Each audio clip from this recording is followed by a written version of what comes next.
ยคำใส่เอ้ยนายเจ้าเด้อเนาะยามเพื่อนโทรหาโทรแท้โทรว่าบ่ฮับคันบ่ฮับคันบ่อยากลมน้ำแล้วบอกมาดีๆเลยเด้อเข้าใจบ่บอกมาดีๆก็จะบ่ได้โทรหาไปก็เมื่อยนะเมื่อยแท้เด้ปองโทรหาตั้งแต่เมื่อวานละโทรหาแต่นี่จะฮับบ่สบายเนาะควรฮับบ่ล่ะฮู้แล้วแหละคบไปแกเหงาซื่อๆดอกค่อยหั่น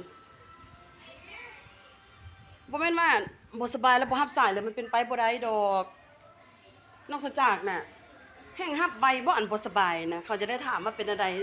ไข้ระบบโน่นนั่นนี่อันนี้นะบ่สบายนะ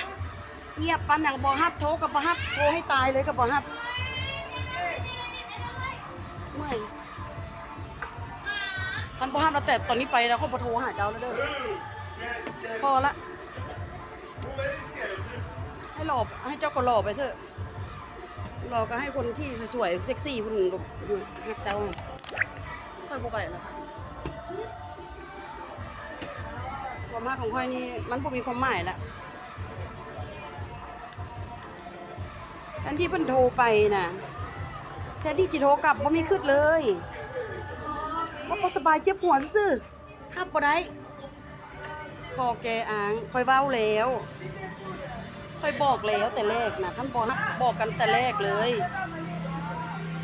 มันจะบ่ได้เสียเวลาค่อยอีกบ่ได้เสียเวลาค่อยแล้วก็บ่ได้เสียเวลาเจ้าเลยอีกอย่างจะบ่ให้เจ้ามาลิ้นกับหัวใจของค่อยแบบนี้แม่ค่อยบ่มักนะ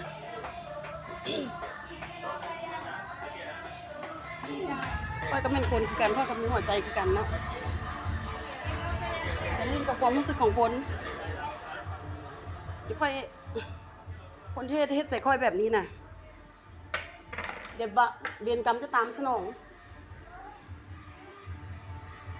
เจ้าจะไปเจอฮักแท้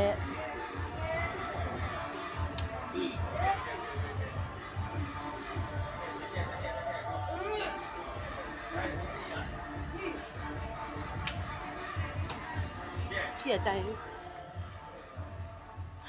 ที่เจ้าเฮ็ดแบบนี้ใส่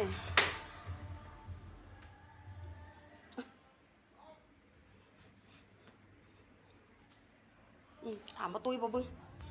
สงสัยอยากรู้ว่าค่อยตุ้ยบ่ตุ้ยเลยเนาะ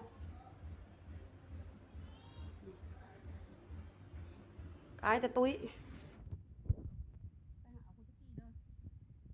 เอาคนที่4คนที่จ่อยเด้องามๆเด้อแต่บ่ค่อยคือบ่ผ่านแล้ว